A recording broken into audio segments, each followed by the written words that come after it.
ദീർഘദൂര യാത്രക്കാർക്ക് നോമ്പ് തുറക്കുവാനുള്ള വിഭവങ്ങൾ നൽകി MSS തിരൂർ യൂണിറ്റ്. യാത്രക്കാർക്ക് ഏറെ പ്രയോജനകരമാകുന്ന ഈ പ്രവൃത്തി മാതൃകാപരമാണെന്ന് തിരൂർ MLA കുറുക്കോളി മൊയ്തീൻ.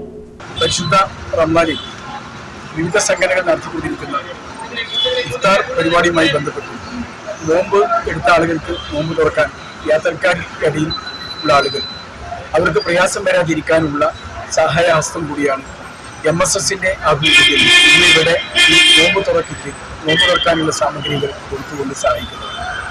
ഏറെ പ്രോത്സാഹനകരമായിട്ടുള്ള ഇവരെ നമുക്ക് അഭിനന്ദിക്കാൻ നോമ്പ് എടുത്തും യാത്ര ചെയ്യുമ്പോൾ ഭക്ഷണത്തിന് പ്രത്യേകിച്ച് നോമ്പ് തുറക്കാൻ പോലും സാധന സാമഗ്രികൾ കിട്ടാതെ പ്രയാസപ്പെടുന്നവർക്ക് വേണ്ടിയാണ് ഈ സഹായ കൈകൾ നമ്മുടെ ഇതിലൂടെ കിട്ടുന്നത്.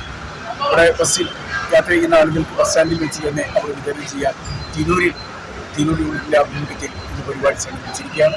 ഞാൻ അവരെ അഭിനന്ദിക്കാൻ ഈ സമയം നിരത്തി. സംസ്ഥാന തലത്തിൽ നടത്തിക്കൊണ്ടിരിക്കുന്ന വിവിധ ഭാഗങ്ങളിൽ നടത്തിക്കൊണ്ടിരിക്കുന്ന പരിപാടികളുടെ ഭാഗമായിട്ടാണ് അവർ തിരൂരിൽ ഇത് സംഘടിപ്പിക്കുന്നത്. എല്ലാ ദിവസവും ഇങ്ങനെ നൽകാൻ അവർ ആഗ്രഹിക്കുന്നുണ്ട്. അവരെ നമുക്ക് പ്രോത്സാഹിപ്പിക്കാം. എല്ലാ അഭിനന്ദനവും.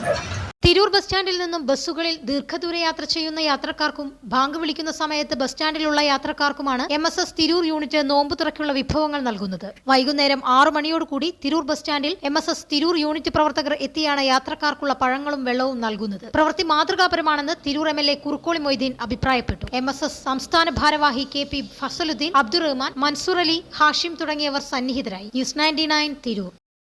35 വർഷത്തെ വിശ്വസ്ത പാരമ്പര്യവുമായി എന്നും എപ്പോഴും കൂടെയുണ്ടെന്ന വിശ്വാസം.